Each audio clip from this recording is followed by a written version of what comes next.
All right, I'm ready when you are, Nikki, if you'd like to take it away with introduction. So, hello, my name is Nikki Ford. I'm the CEO of Organic Ltd. We're the peak body for the organic industry. And I just wanted to say happy National Ag Day. It's great to be sharing this moment with all of you to have a discussion around the fantastic programs that have been in place for many years that have created the agricultural environment we have today. Owen has put this webinar together, and I will take no credit for it. I'm simply just doing the honour of introducing everyone. I'd like to welcome Nolani from Balloon Institute, who's also attending, and I'll leave it to Owen to continue on after I just talk through one little slide in relation to the Australian organic industry. So for those who aren't aware, the organic industry is worth $2.6 billion out of the 2017 market report data, and I believe it's a lot more than that now. We're about to jump into a new market report review process in the next couple of months, but I've been in this business for 2 years, and I've been absolutely honoured to meet so many of our different farmers and producers across Australia. You can see on the screen there are actually some shots of many of the operators I've met over the last 2 years, and I couldn't be prouder to be working in the Australian agricultural industry, and especially in organic production, because I really feel we have a great opportunity to drive great stewardship across all industry. And I think the people that Owen is going to introduce you to and talk about today certainly have set the scene for who we are now and the future for Australian agriculture. So I'll pass it over to Owen. Thank you, Nikki, and thanks to everyone for joining us today, taking this opportunity to celebrate Australian agricultural pioneers. So I am Owen Gwilliam. I've been working in the organic industry for 20 years now, which is making me feel old, mostly in certification over the years, but also consulting and auditing and training. And I studied university at Sydney, at the University of Sydney, studied agriculture, and I was fortunate enough to be exposed to some influential people there and over the years. And I realized that there's a theme that Australia actually produces a lot of really innovative farmers and trainers and methods that are used worldwide. And that's something that we can be proud of here in Australia. Not all of these people that we're honouring today are necessarily always certified organic, and their methods aren't necessarily certified organic or biodynamic, but they are often tools. There are tools that are widely used by certified organic farmers. And I've been lucky to travel to many farms in Australia and internationally and see a lot of these methods implemented in ways that have produced really successful organic farms. So I will get started. Someone who's been very influential for me is Bill Mollison, the founder of permaculture, or the co-founder of permaculture. Many of you may have heard of Bill, and I'm going to try to work out here how to do a poll of that. While I'm working that out, I will talk about Bill Mollison. Hopefully many of you have heard of him. He was from Tasmania and studied forest ecology for many years before coming up with a system of design for human habitat on the planet. And I have my designer's manual here, or it never leaves my desk.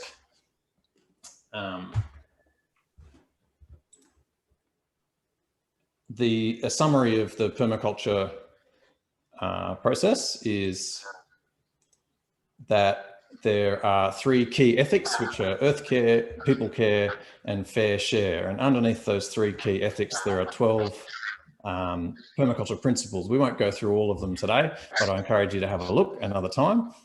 But in summary, complex ecosystems are more resilient. And one of the really interesting things about permaculture is that edges tend to be very productive. Where different environments interact, interesting things happen. So wet and dry environments, for instance, tend to be the most productive parts of a farm. And that can be that knowledge can be used to help design a very good organic farm. Another important aspect of permaculture that helps organic farmers design very good farms is that most things have multiple uses. And in conventional farming, this is often forgotten, that the chicken has many uses. The chicken doesn't just produce the egg. The chicken also likes to scratch. It can't help itself. It also produces some heat. It also produces some noise, and it also produces wonderful fertilizer. And designing a farm ecosystem that leverages on all of those multiple uses of one element of a farm is one of the most important aspects of permaculture that is widely used by organic farmers. There's a zone design process, which is similar to kitchen design, where the things you use most frequently, you should have close to you. So that might be, that's the idea behind the kitchen garden, having the herbs close to the kitchen, having the vegetables also not too far away, and then right out to what zone 5, which is actually just an area for nature where you learn and observe nature. These aspects are often visible in organic farms. And as I said at the intro, permaculture tends to be organic. It's not by definition necessarily compliant to our standard for organic. However, it does tend to be, and many organic farmers use these methods.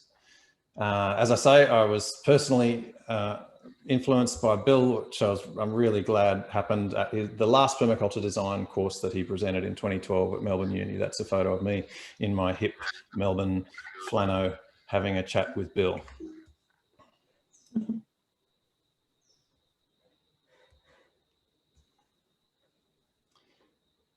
So the next Australian pioneer that we would like to honour is P.A. Yeomans, Percival Yeomans.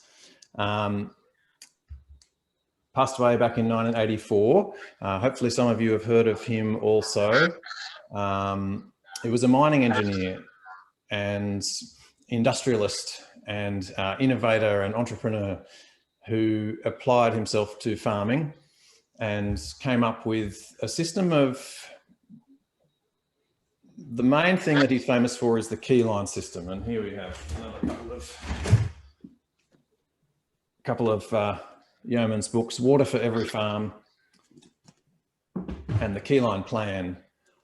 He developed a type of plough which is minimally invasive but is able to be a tined implement, the Yeomans plough, strangely spelt P-L-O-W, I'm not sure why. Very well known. Many organic farms you travel to, they'll have a Yeomans plough in there, in the shed somewhere, and they will have used it to do some setup of their property to improve, it's largely to improve water infiltration. So the keyline design, the keyline system is often includes ploughing not quite on contour, so not quite ploughing flat lines, but slightly off contour from a central point in a valley. So wherever there's water, speeding up and narrowing to then stop it and spread it. And there's a lot more to it than that, but that's one of the main tools of keyline design that make it onto many, many organic farms. P.A. Yeomans' son is still working in this field, which is great to see. And this is worldwide now. You see this plough and these techniques all around the world when you're visiting organic farms.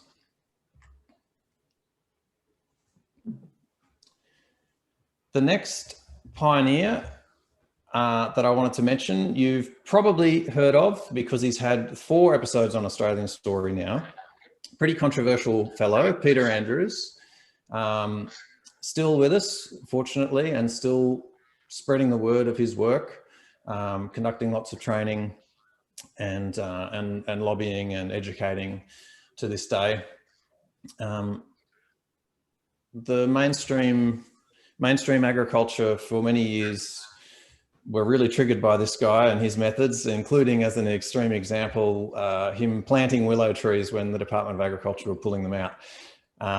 Which is still controversial, but the thinking there was about rehydrating the landscape. So drought proofing your property by holding the water up in the landscape for longer. The name that he gave this method that he came up with, it was natural sequence farming, and it has evolved somewhat into landscape rehydration, which Nalani will speak to a little bit later. Yeah, he's won awards. He's been on the Australian Story episodes are really worth a watch. It's a poignant story. And he absolutely transformed degraded landscapes in the Bylong Valley and elsewhere to productive areas these farms remain green throughout the drought, whereas the farm next door will be dry. So drought is not just an external event; it's something that can be managed with good farming practices.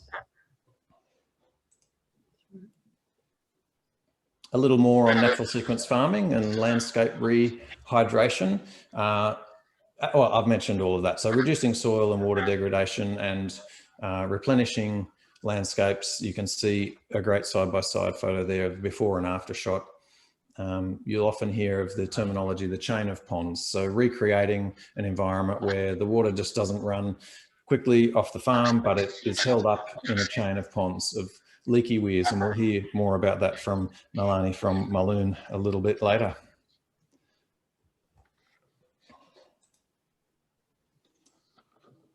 Tarwin Park Training is the name of Peter's own training centre. I'd encourage you to look that up and learn more about drought proofing your property. Another great Australian pioneer who passed away sadly last year, Alex Podolinsky. Many of you may have heard of him, a biodynamic farmer and trainer. Now, Alex didn't come up with biodynamics. Biodynamics was the creation of Rudolf Steiner back in the 20s. Some of the teachings of Steiner have been suppressed over the years and have come back. And in Australia, biodynamic farming is fairly popular. And this was largely an achievement of Alex's. He's been a great proponent and a great guide for many farmers, many organic farmers who have then taken the step to biodynamic, or many farmers who wanted to be biodynamic from the start have followed Alex's training. And many of them have beautiful farms because of it. So that was a great loss last year when Alex passed away, but his work is continued through the Biodynamic Research Institute and its biodynamic certification program, and ACO Certification Limited and NASA Certified Organic also offer biodynamic certification programs now. For those of you who aren't aware of some of the stuff that biodynamic farmers do, I like to think of it as organic plus more. So it's organic by default, and they also use a range of preparations. The photo you can see there now is preparation 500, which is cow manure packed into cow horns and buried, and then brought back up and mixed in a certain way, including energizing the water as it's mixed. So there are a lot of different elements of sometimes etheric sciences that go into following the biodynamic program. And you may have heard of Steiner schools. That's the same Steiner. That's the same guy, known as Waldorf schools in the United States. So Rudolf Steiner was the founder of biodynamics, and he had other ideas about education for children as well, which seemed to be quite effective. I have some peers who were educated through Steiner schools, and they're some of the brightest and most interesting people I know. So thank you, Alex.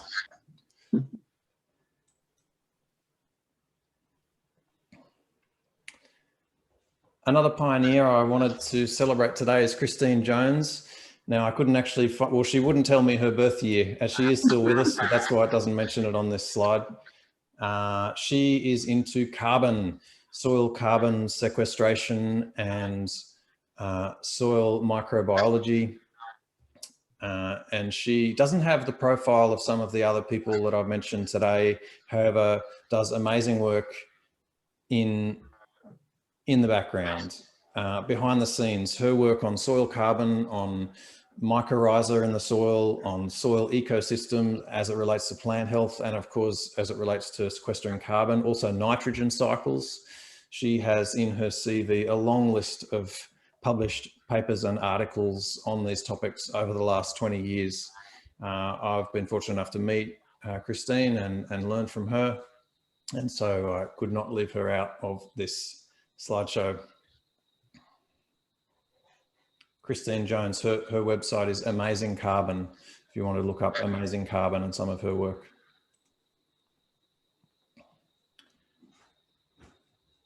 So moving on to Bruce Ward and holistic management. Again, I was very fortunate to meet Bruce before he passed away. He kindly offered to provide his holistic management course to a group of peers from my university cohort when I was studying science and agriculture in Sydney. And we travelled up to his farm in Inverell and spent a week and completed the whole holistic management course free of charge, which really was very influential for me and really exciting for me. I was studying agriculture and I was into organics already, but this really opened my mind to what was out there and the importance of beneficial livestock impact, especially. For those of you who have not heard of holistic management, Bruce didn't come up with it either, but you may have heard of Alan Savory, who's the founder of the holistic management movement. Holistic management is, you could consider it a decision-making process which considers ecology and productivity and community and your goals, your holistic goals for your family. That photo there, that's me on the right. And that's Bruce next to my colleague. So that was a great week, and what Bruce achieved in Australia in popularising holistic management, and it's similar. So the grazing part of holistic management is very similar to what you might have heard of cell grazing or time control grazing or adaptive multi-paddock planning. These are all very similar methods for mimicking the natural ruminant herbivores on grasslands, where they historically may have stayed in a group because of predators. We can now manage that through fencing and mimic the highly productive grassland situation. We can recreate grasslands which are sequestering carbon and producing top quality food using a ruminant herbivore. So holistic management is a decision-making framework, not just for farming, but the grazing management part of it is implemented at, I would say, almost all of the really successful organic beef cattle operations that I've been to in the last 20 years, which is hundreds. Almost all of them are using some version of holistic grazing management. So thank you, Bruce.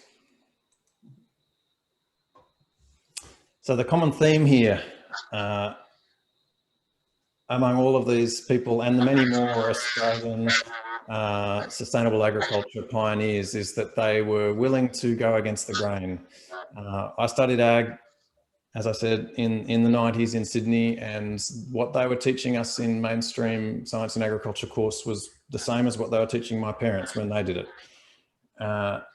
And these pioneers came up with, by observing nature and working and thinking differently, they were able to develop some methods that are absolutely working for building soil carbon, for drought proofing farms, for sustainability, for regeneration, and market premiums, and the growth of the organic industry, which every year that I've been working in the organic industry, we're seeing double-digit percentage growth, which is just phenomenal. No industry like it. So I encourage you all to not be afraid to go against the grain and question everything and observe and conduct trials on your own farms and so on. So on that note, I would like now to hand over to Nalani from Mulloon Creek Farms and Mulloon Institute. Now I'm going to click through the slides, but Nalani, take it away. Thank you, Owen. That was just fabulous. And you really helped me to set the scene, because you talked about the chain of ponds and the landscape rehydration and natural sequence farming and biodynamics and organics, which are all things that the Mulloon Institute are doing. So I just appreciate that. That was terrific. Maybe we'll go to the next slide. I think the next slide is the map of where, there it is. So just sort of set the scene a little bit. So the Mulloon Institute is an agency that's made up of 3 parts, one of which is the farm. That's what we call Mulloon Creek Natural Farms.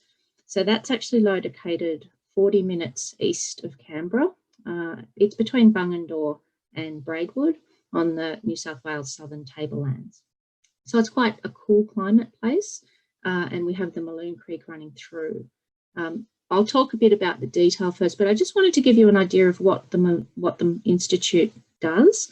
So the Malone Institute supports the long-term sustainable growth of Australian agriculture. Less rainfall and more regular droughts are impacting our food and water security and the environment. We aim to support farming communities. We're focused on building a more profitable and resilient landscapes where agriculture and landscapes are working in unison.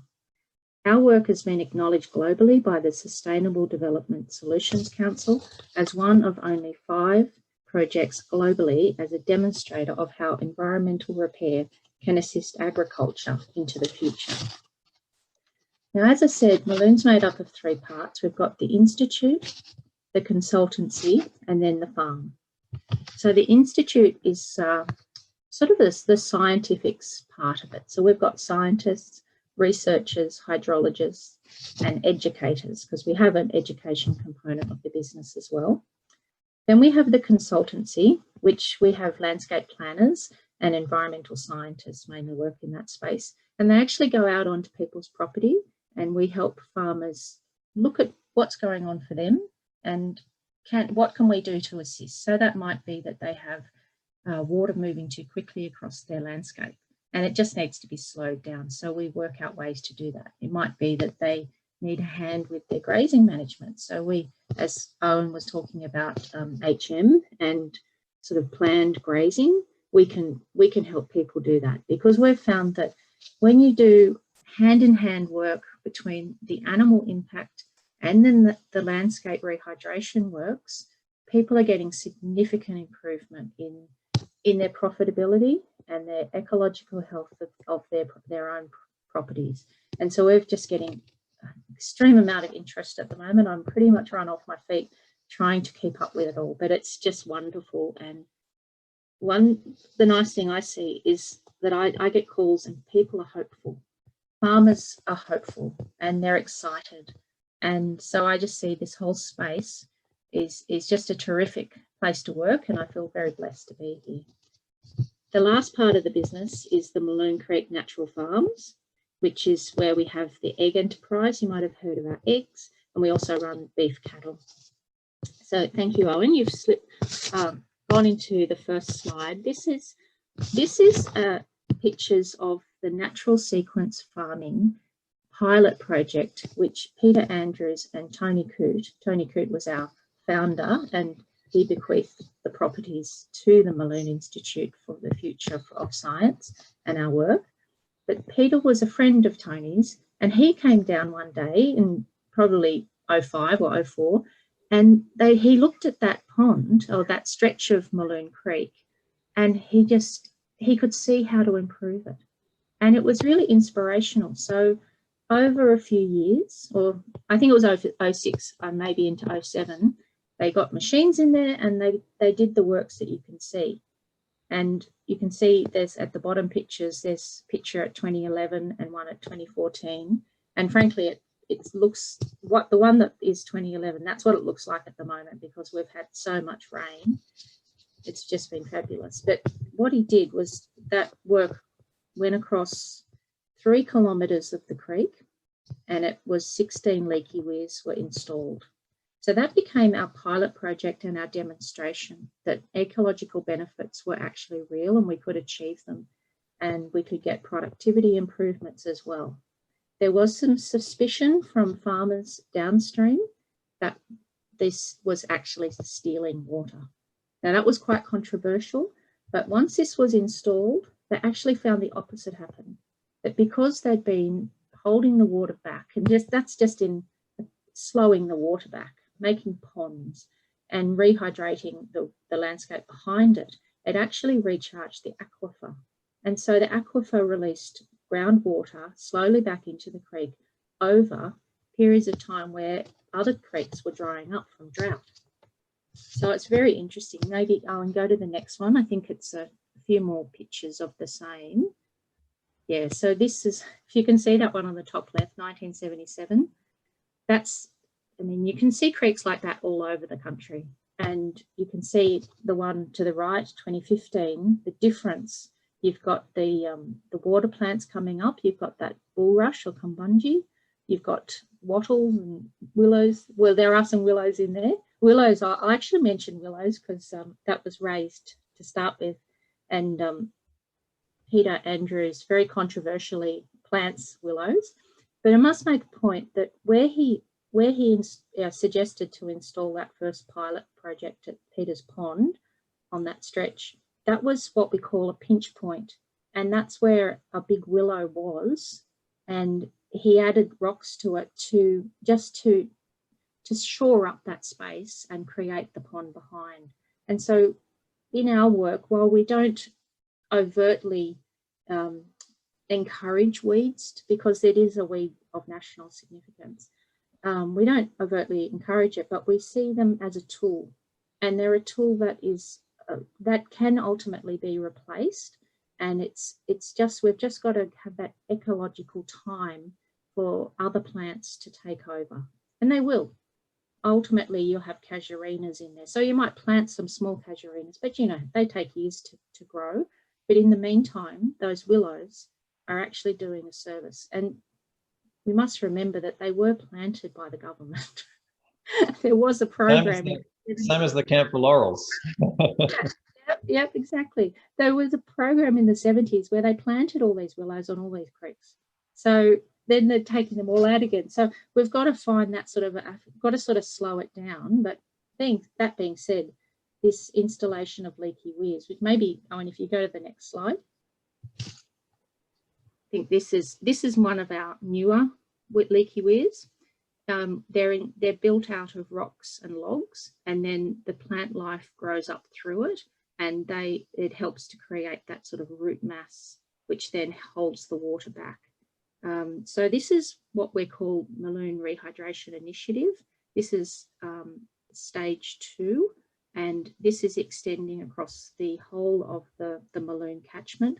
So the Maloon catchment is a total catchment size of 23,000 hectares. That includes all those spaces. There's 20 property owners involved. And it also includes the national park, which is the Tallangatta National State Forest, sits up behind us. So that's a very large space, but it is 50 kilometres of creek, and we're currently installed 50 leaky weirs. We've got another 40 to go before this project is done.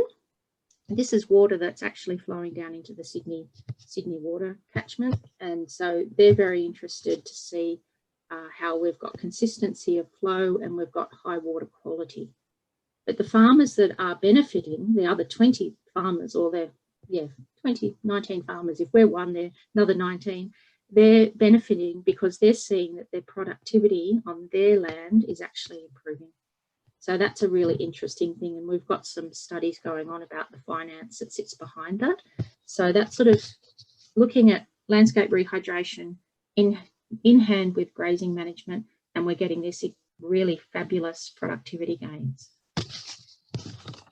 I'll just jump in there for a moment, Nalani, and mention if anybody would like to ask any questions, feel free to put them into the chat, and at the end, if you have time, we'll come back and try to answer them. So if you've got a burning question, feel free to type it in now into the chat box, and we'll come back to it if we can. Yeah, so we call this eco-engineering, which I think is pretty cool because it's logs and rocks and plants. And we had a big flood, or not just us, everybody had a lot of rain in August.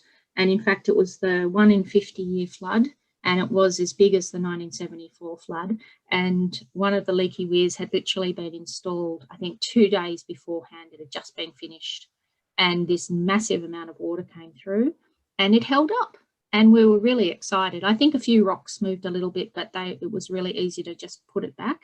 And once you get some plant growth in there, that it just holds it all together. Yeah, because you're just trying to slow the flow. You're not actually holding all that water back. Yep. That's correct. Slow the flow. And when you slow it, you can imagine the flow comes in and then the sediment can drop out of it. And if you've got plants there, the plant life can then pick up any nutrients if there's excess nutrients. And so ultimately the water just gets better and better. So maybe the next slide, please, Owen.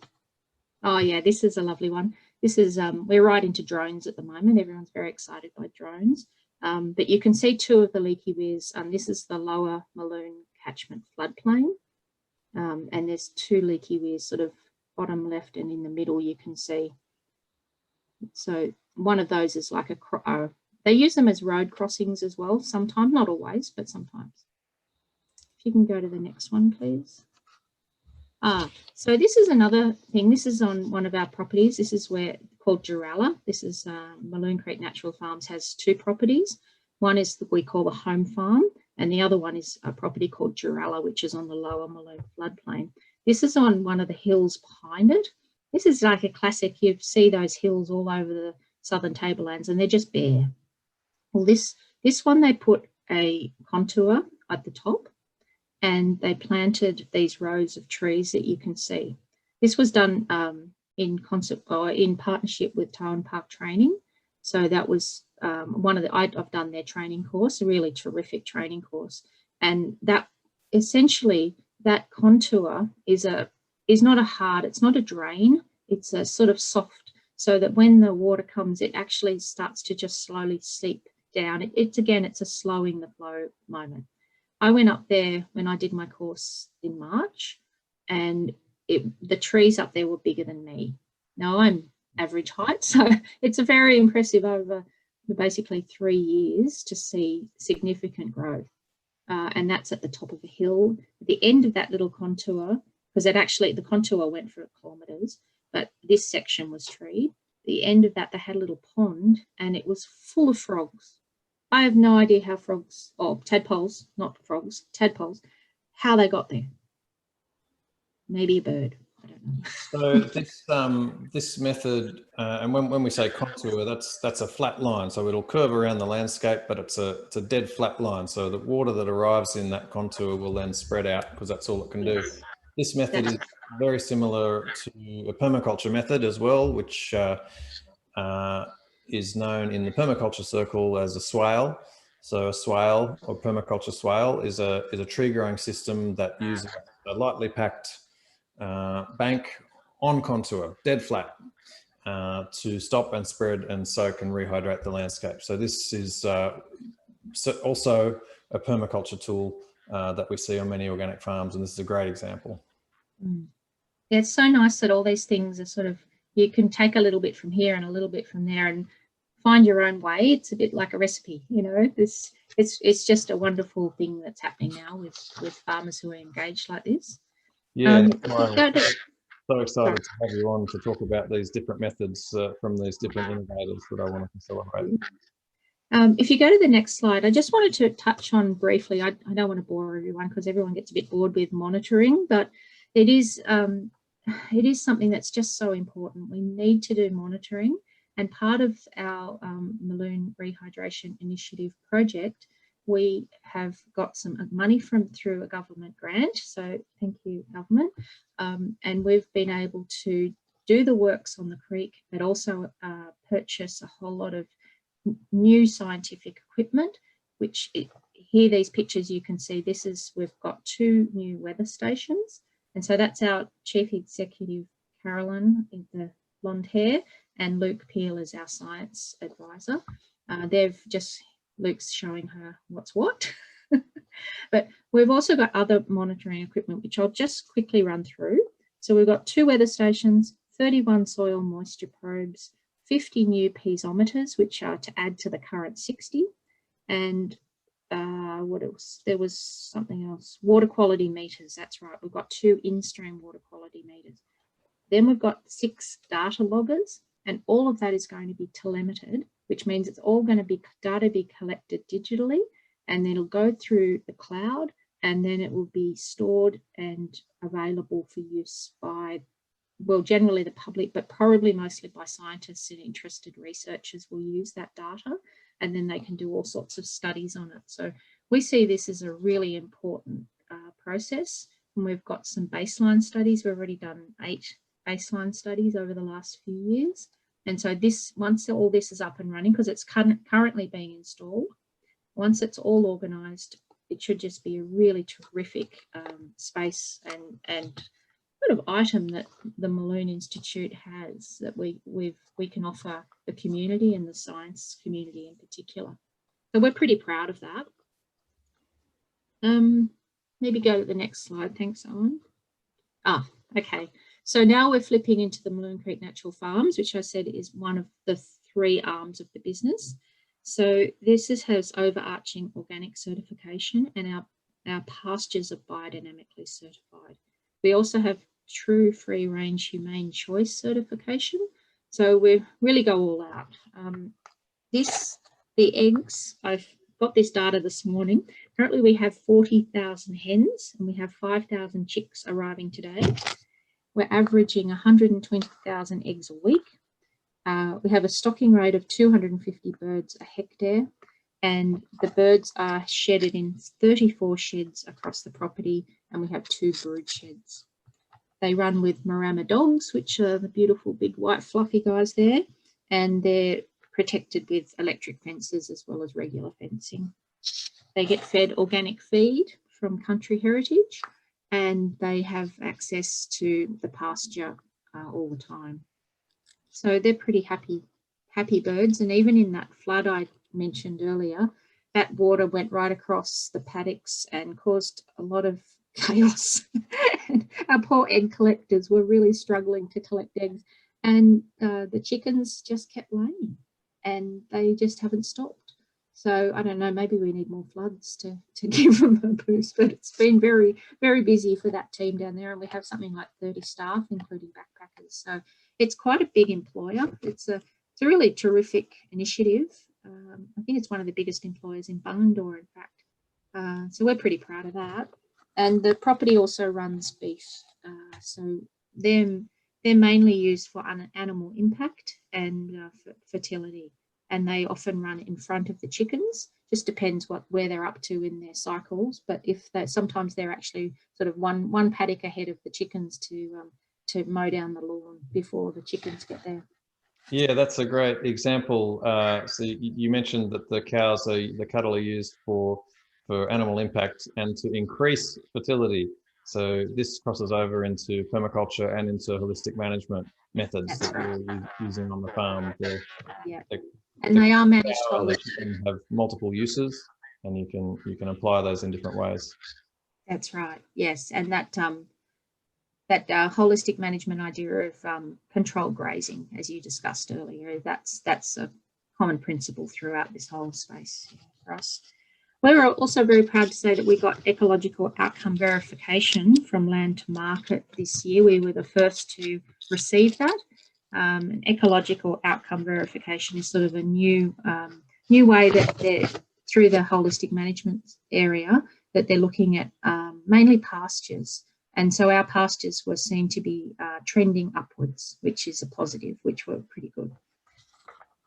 Thank you, Owen. So we're now on to my last slide, which is my slide about organics and biodynamics.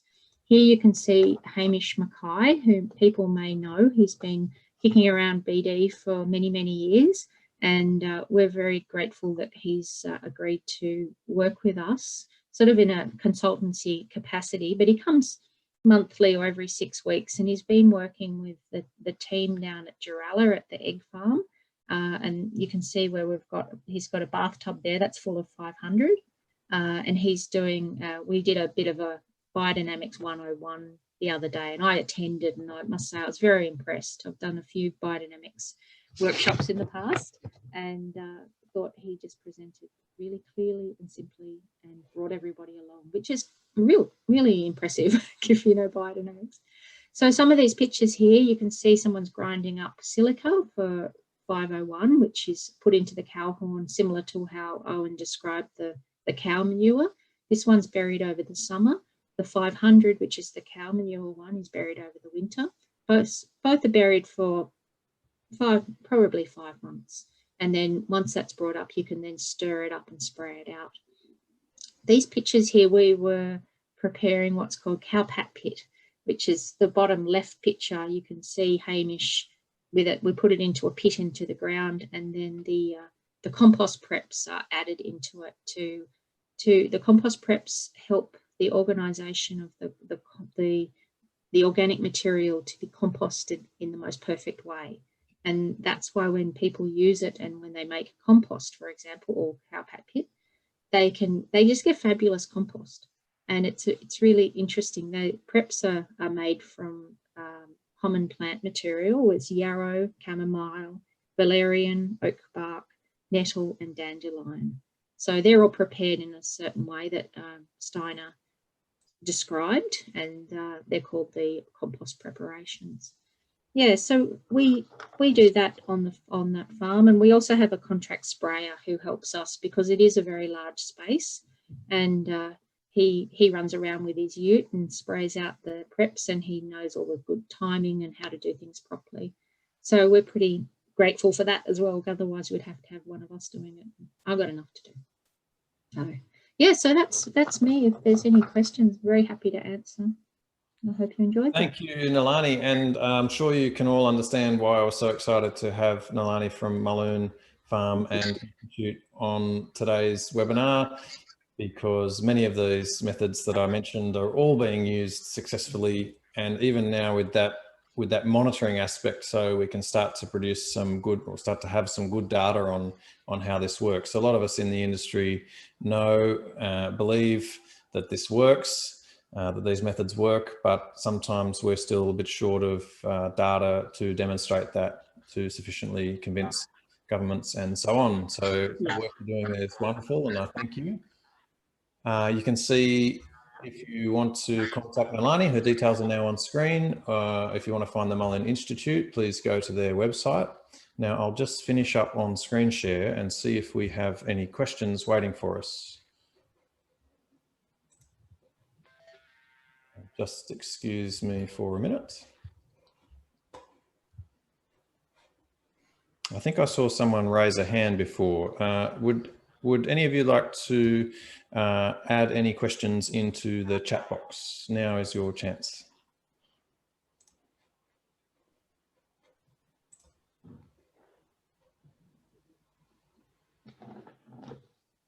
Tamara, did you raise your hand earlier? All right, that's okay. We've got a quiet group today, I think. Haven't seen any questions come through. So we'll call it a day. Thank you very much, Nalani. Thank you to everyone who joined us. If you're watching this live, thanks for joining us. If you're watching it later online, please check out Mulloon Institute website and look out for our next webinar. And remember to love your farmers. And thank you to National Farmers Federation for organising National Ag Day 2020. Thank you. Bye.